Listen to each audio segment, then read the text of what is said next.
E hoje eu preparei um tema para a noite que é algo que é interessante que todos nós, de uma forma ou de outra, que a gente para um pouquinho e pense sobre isso, né? Eu até coloquei uma frase que eu considero impactante como tema da noite, que é: toda exigência afasta e somente o diálogo aproxima. Isso, quando eu falo isso, eu estou falando especificamente para a relação de casal, e é o que nós vamos olhar hoje.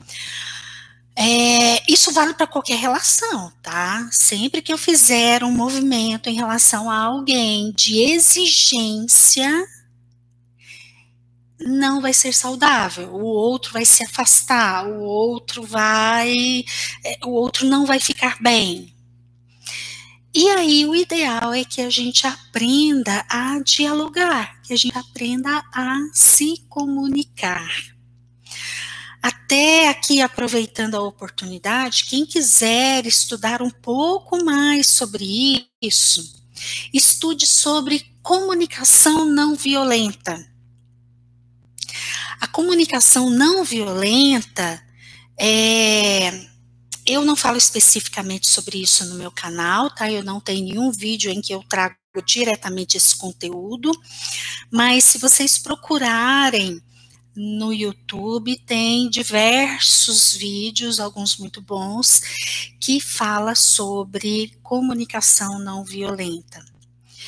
E, bom, uma primeira reflexão que eu quero fazer nesse momento, para a gente iniciar, é exatamente sobre isso. Será que a gente sabe se comunicar? Será que a gente sabe dialogar com o outro? Eu sei que todo mundo vai dizer que sim, né? Todo mundo pressupõe que sabe dialogar, que sabe se comunicar. Mas eu quero colocar aqui uma sugestão. Olha direitinho as suas relações, porque a maioria de nós não sabe de verdade dialogar, não sabe de verdade se comunicar. Teoricamente sabemos, tá? Se eu for perguntar para qualquer um, todo mundo vai saber me falar teoricamente como é dialogar, como é se comunicar, mas eu estou aqui afirmando que na prática, nas relações, principalmente em relações complicadas, como as relações de casal, a maioria de nós não sabe dialogar, tá? Estou afirmando, afirmando mesmo, porque é uma realidade. E o interessante é isso, né? E a gente acha que sabe. Então, se você está aqui me ouvindo e se você tem aí um comprometimento com você mesmo, de se cuidar, de se valorizar, de estar cada vez mais saudável na vida, eu te sugiro que você se proponha isso. Se observe um pouco mais. Será que você sabe se comunicar mesmo? Será que você sabe dialogar mesmo? Bom, aí uma boa maneira de olhar isso é ver como andam as suas relações. Não só a de casal, mas todas as outras, tá? Geralmente quem tem muita dificuldade de dialogar ali na relação de casal, pode olhar nas outras relações que lá também tem. É só porque na relação de casal, como é uma relação muito próxima, de muita intimidade, aí ali tudo aparece. Mas dá uma olhadinha nas outras áreas da sua vida, você sabe dialogar também? Por exemplo, no trabalho, você consegue dialogar com os colegas? Na família de origem, você consegue dialogar com a sua mãe, com seu pai, com seus irmãos, com os amigos? E aí, como é? Bom, algumas pessoas vão perceber isso, que, nossa, eu não consigo dialogar em área nenhuma da minha vida. Outras até conseguem em algumas áreas, tá? Mas na relação de casal, geralmente quem tem alguma dificuldade com o dialogar, com o se comunicar, na relação de casal vai ter problema. Porque é uma relação de muita intimidade, então tudo aquilo que a gente traz aqui dentro da gente, de dificuldades, de dor, ali naquela relação de muita proximidade com o cônjuge, em algum momento vai ser acionado, tá? Bom, então, partindo dessa reflexão que eu estou colocando aqui inicialmente, eu vou colocar para vocês, teoricamente, o que é dialogar, o que é se comunicar. Olha só, se comunicar é eu ter o meu momento de falar, e aí o outro escuta, e no momento seguinte o outro fala e eu escuto. Mas será que quando é a vez do outro falar, será que eu escuto de verdade?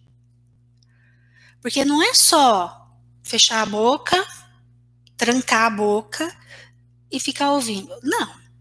O ouvir o outro é eu ter aqui dentro de mim uma decisão de levar em consideração aquilo que o outro está falando.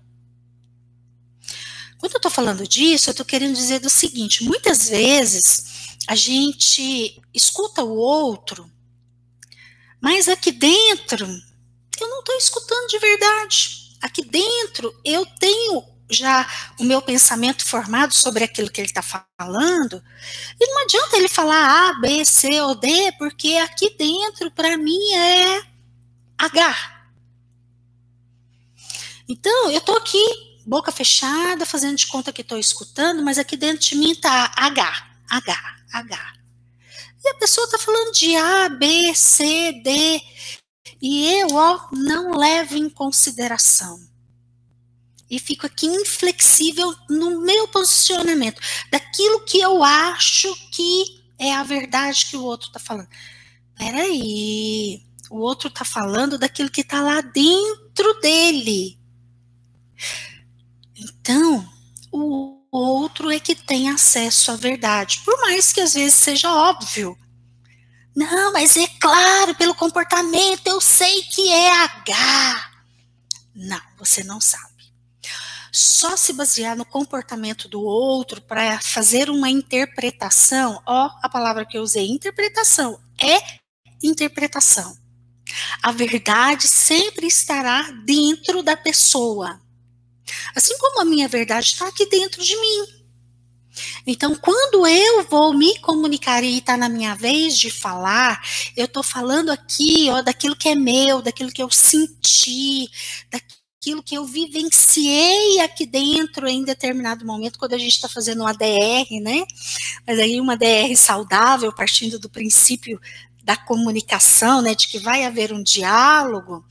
Então, se eu estou falando da minha verdade, daquilo que eu senti, daquilo que acontece aqui dentro de mim, essa é a minha verdade. E aí, na hora que eu estou falando, o outro precisa me ouvir, o outro precisa pelo menos levar em consideração aquilo que eu estou falando. Então, isso é o se comunicar.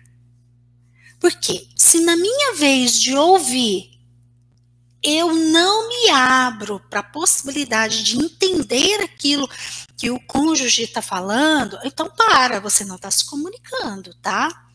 Parou. Parou porque é necessário sim ouvir o outro, por mais que eu talvez olhe o outro e perceba, ele está equivocado, ele não sabe muito bem do que ele está falando, peraí. Então, aí, quem sou eu para avaliar se o outro está equivocado ou não? O outro é adulto, o outro é que precisa, se for o caso, buscar uma ajuda de um profissional, ou fazer terapia, ou fazer uma constelação, ou, sei lá, conversar com o padre, não sei, conversar com um amigo para ver se amplia o horizonte. Mas eu não posso me fechar para o diálogo. Eu preciso sempre me abrir e, na minha vez de ouvir, eu preciso levar em consideração aquilo que o outro fala. Bom, isso é o se comunicar, isso é o dialogar. E quanto mais adultas estiverem as duas pessoas que estiverem dialogando, mas elas vão falar da sua verdade, sem máscara, sem mentiras, sem necessidade de manipulação ali daquela interação, tá? O ideal é que seja um adulto dialogando com outro adulto. E aí tem esse detalhe, tá? Para ser diálogo de verdade, tem que ser dois adultos conversando. Porque aí eu vou falar da minha verdade o mais precisamente possível, da forma mais inteira possível, eu me abro e falo da minha verdade. E no momento do cônjuge falar da verdade dele, eu me permito escutar e faço ali um trabalho adulto de entender aquilo que ele está me falando, aquele lugar daquilo que ele me fala. Então, essa é outra condição imprescindível para que seja de verdade um diálogo, que seja aqui um ato adulto de ambas as partes. E aí sim o casal vai conseguir dar passos para frente, vai conseguir trabalhar ali os conflitos que existem na relação, e a relação aí então tem cada vez mais a possibilidade de ficar saudável. Então, prosseguindo aqui na reflexão que eu trouxe, eu coloco a pergunta básica, né? Você sabe dialogar? Você sabe se comunicar? Bom, geralmente não, tá? Principalmente ali na relação de casal. Talvez em outras áreas da nossa vida a gente até consiga. Eu já atendi algumas pessoas que lá no trabalho ela conseguia dialogar, mas chegava em casa com o marido, algo embolava ali no meio de campo que virava aquela confusão toda e não havia diálogo. Então, geralmente, na relação de casal, a comunicação ela é mais complicada, ela é mais difícil. E por que é mais difícil? Bom, tem alguns motivos que a gente pode olhar e a gente pode refletir para a gente entender um pouquinho mais tudo isso, tá? Mas eu vou olhar, vou falar sobre isso com vocês, mas a grande questão é que sempre que a gente se depara aí com esse obstáculo, com essa dificuldade na comunicação ali na relação de casal, então a gente fica num adoecimento aqui dentro de cada um de nós. A gente entra num turbilhão, numa dor, algo dói. E aí a gente vai para a exigência com o outro. Fato é que toda vez que eu exijo algo do outro, o outro vai se afastar de mim. Na relação de casal vai, tá? Por quê? Porque quando eu vou para exigência, não é o meu adulto que está indo para ter uma interação saudável com o cônjuge, é a minha criança. E aí, ela vai se manifestar para o cônjuge de uma maneira infantil.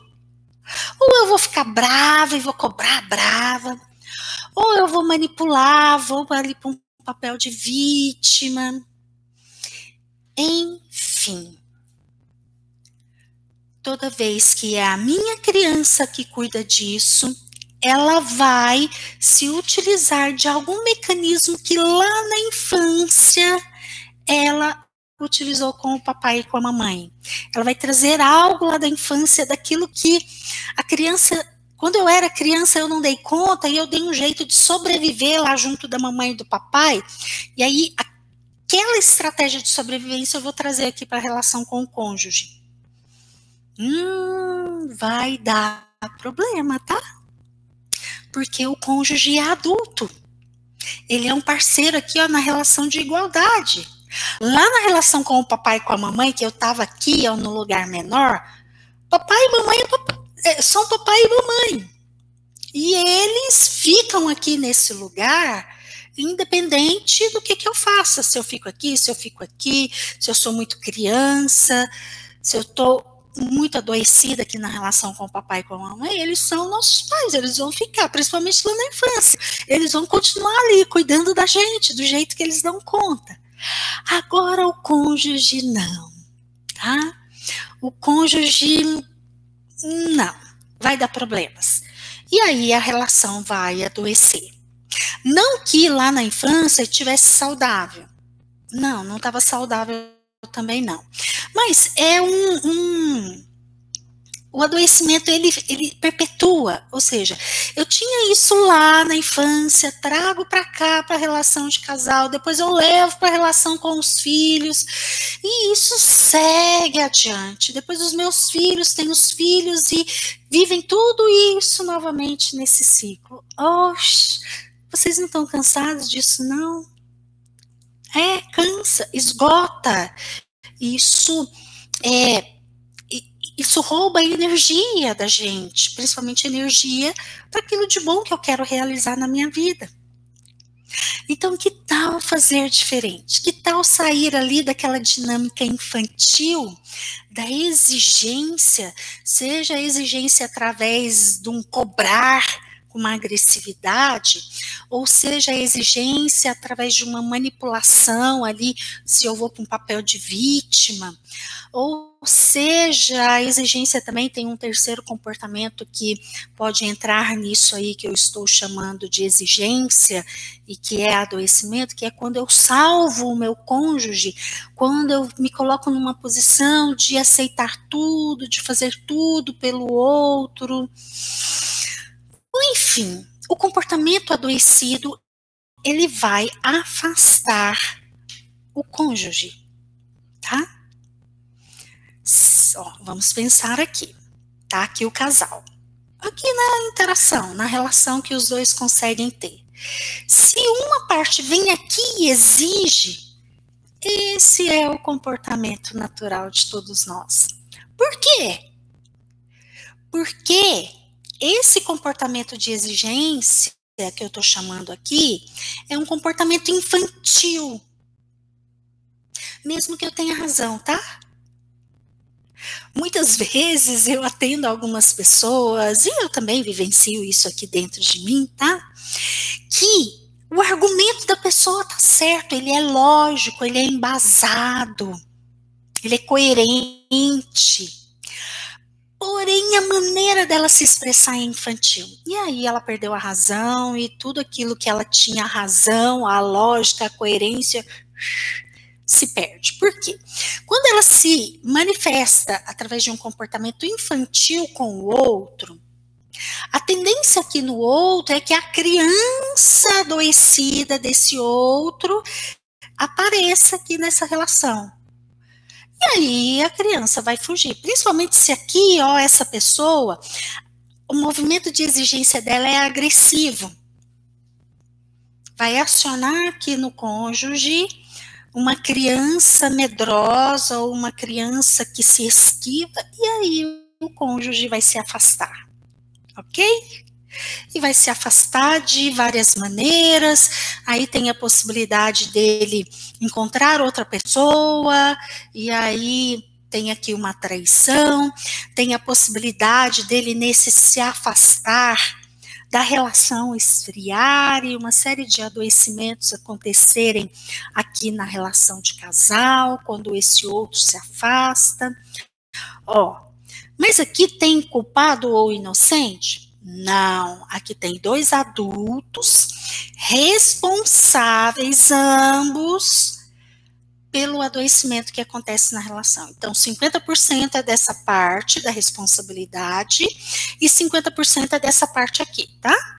Então, até partindo desse princípio aqui que rege a relação de casal, porque é uma relação de adulto, então, toda vez que no casal acontece um conflito, um adoecimento, metade da responsabilidade é de um e metade da responsabilidade é do outro. Por mais que pareça que uma das partes é errada.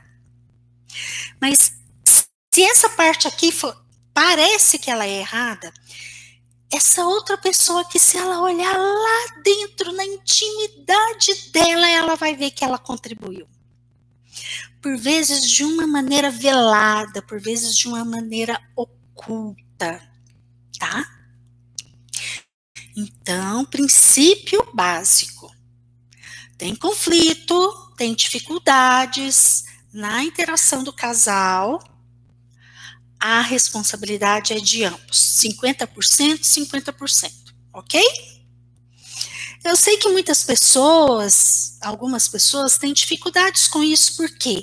Porque estão muito no papel de vítima. Eu sou a pobre coitada, olha lá o que o outro faz comigo.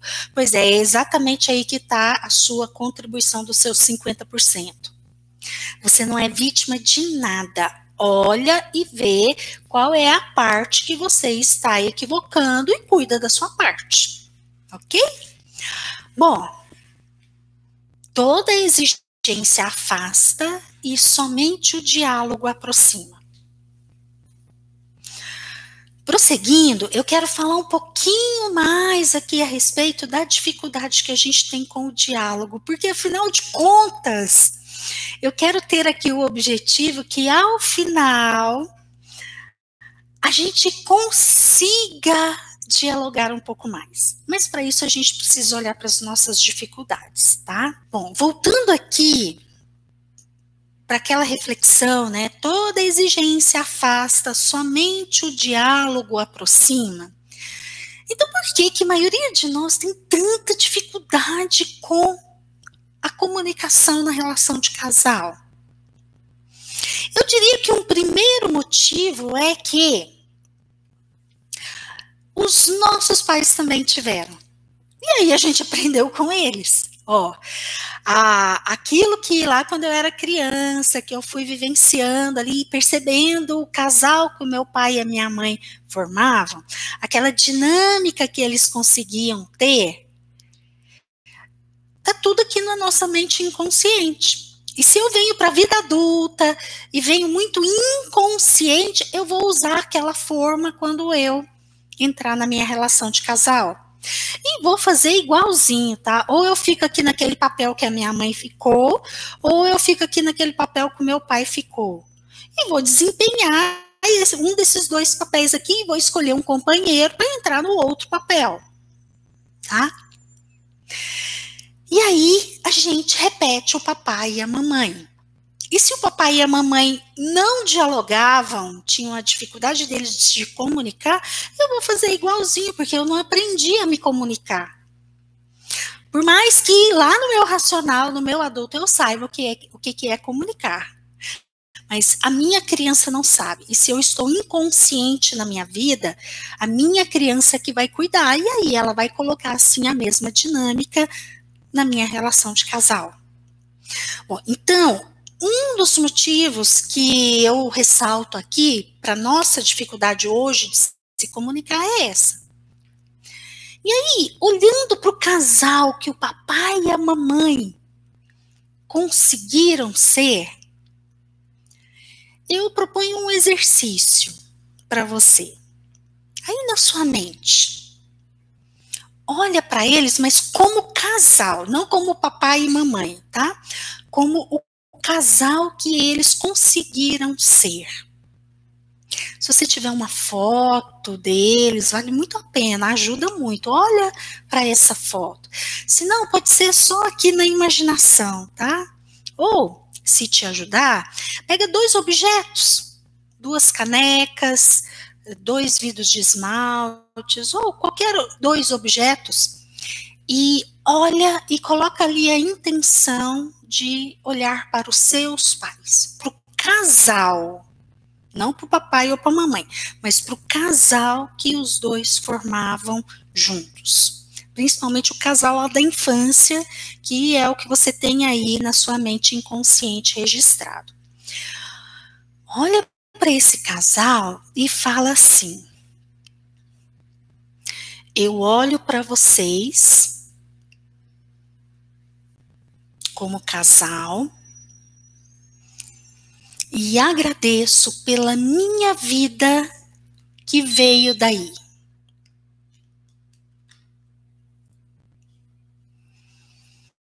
E tudo mais não me compete. Eu deixo com vocês.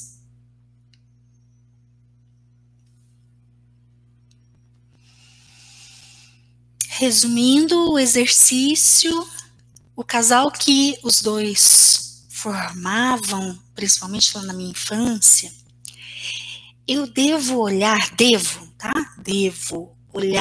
para agradecer pela minha vida que veio dali, porque se não fosse aquele encontro, eu não teria surgido.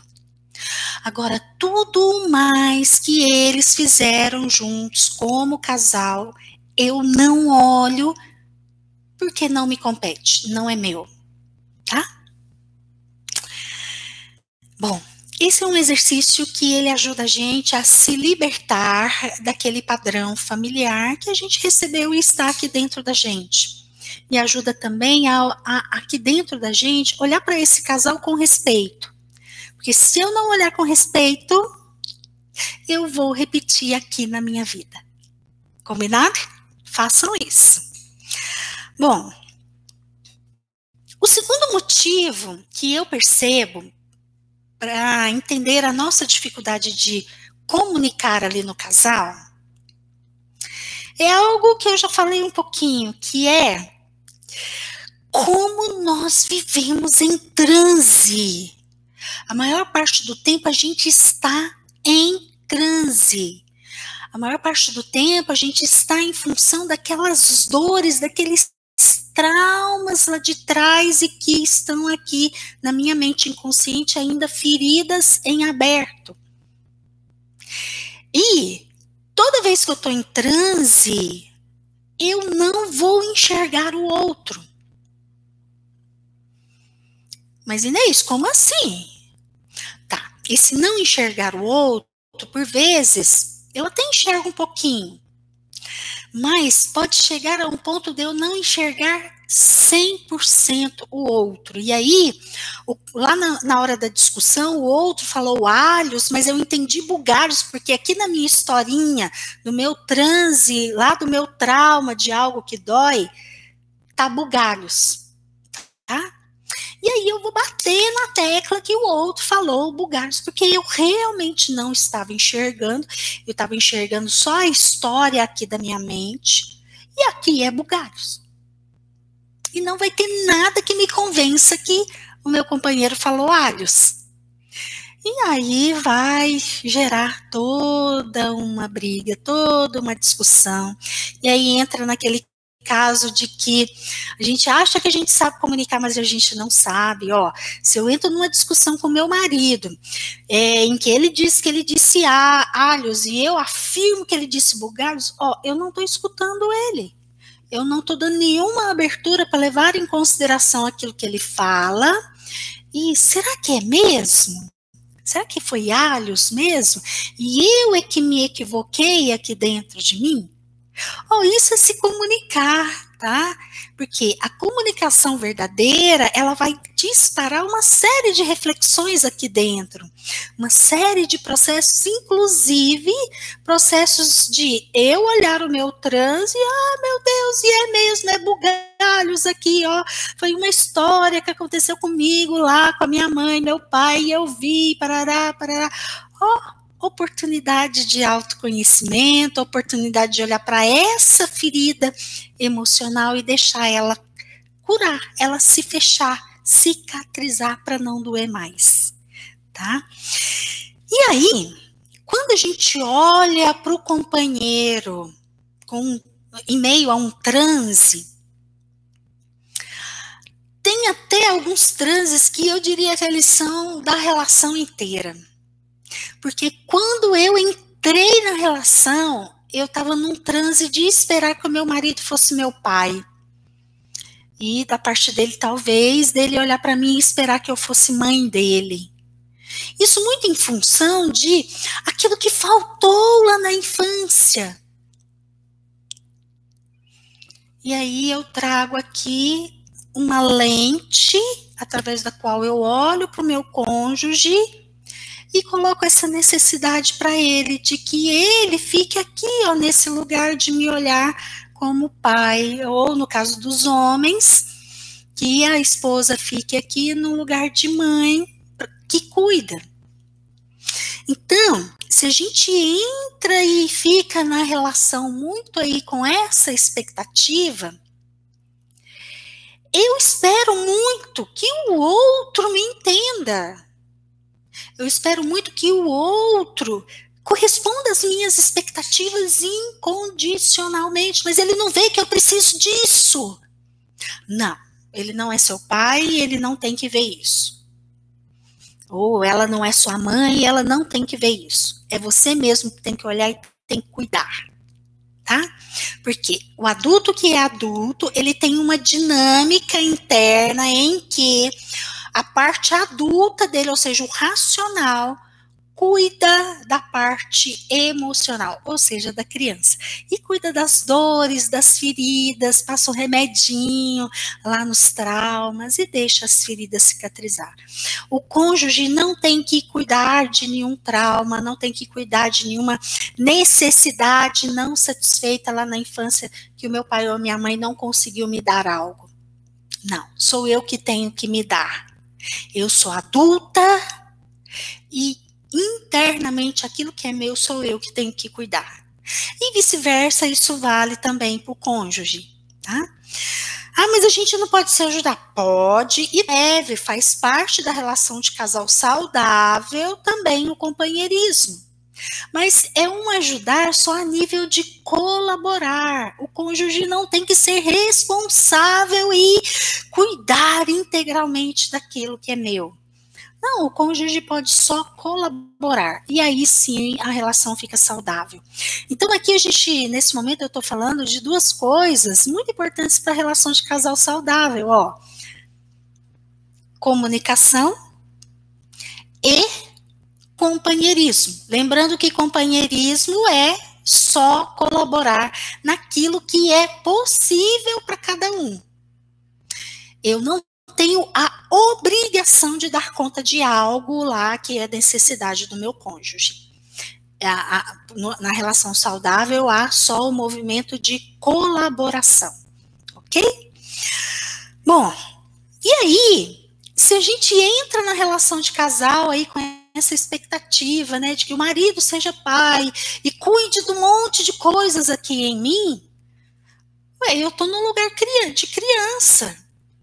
E aí, criança, na relação com uma criança, não tem comunicação. Aqui, ó, na relação desnivelada de pai, nossos pais mesmo, com criança, não tem que ter comunicação.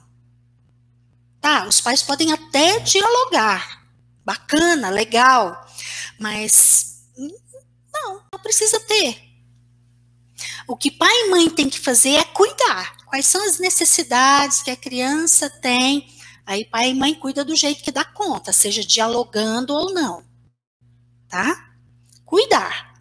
Essa é a relação saudável entre pais e filhos. Agora, na relação entre um homem e uma mulher, ou enfim, na relação de casal, aí é diferente. Aí é adulto com adulto, ou seja, aquilo que é meu, eu cuido. E aquilo que é do meu companheiro, ele cuida. Se for possível, a gente colabora um com o outro. Se não, cada um cuida das suas próprias dores, das suas próprias feridas, tá? E aí o cônjuge não tem que adivinhar quais são as minhas necessidades, o que eu preciso. Não, eu preciso me comunicar, eu preciso contar para ele o que me dói, o que eu preciso e escutar para ver se ele tem aquilo para me dar, tá? Bom, se ficamos na relação de casal como uma criança, a criança ela vai para exigência, ela vai para ingratidão, ela vai para dor, e a relação de casal adoece cada vez mais. quando eu falo de tudo isso, então, para eu finalizar aqui a minha fala, se você se percebeu aí em algo disso que eu fui falando aqui, da dificuldade de se comunicar, eu te sugiro que você olhe para o seu pai e para sua mãe e trabalhe o tomar papai e mamãe. Ah, Inês, como que é isso? Eu não vou falar aqui agora, porque o nosso tempo já está no fim, mas lá no meu canal eu tenho muita coisa que eu falo sobre como tomar pai e mãe. Vai lá, aprende a fazer isso. Se você tomar o seu pai e a sua mãe e ficar com uma relação em ordem, saudável com eles, sejam eles falecidos ou não, tá? Esse trabalho é um trabalho, na verdade, aqui com os pais internos. Então, essa ordem vai refletir na sua relação na sua relação afetiva, tá?